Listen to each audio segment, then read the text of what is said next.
Hifadhika. Hifadhika.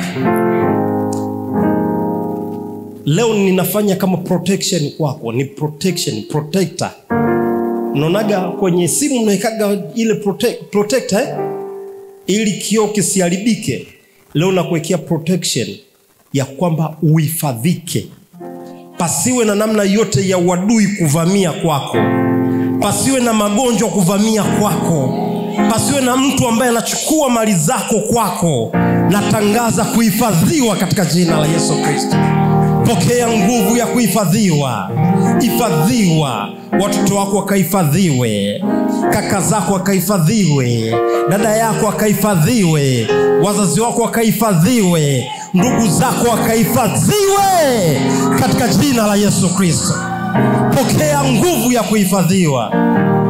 Kwa nakumbuka tamko hili niliwatamkia wiki 2-3 zilizopita ya kwamba tuna msimu wa kuhifadhiwa.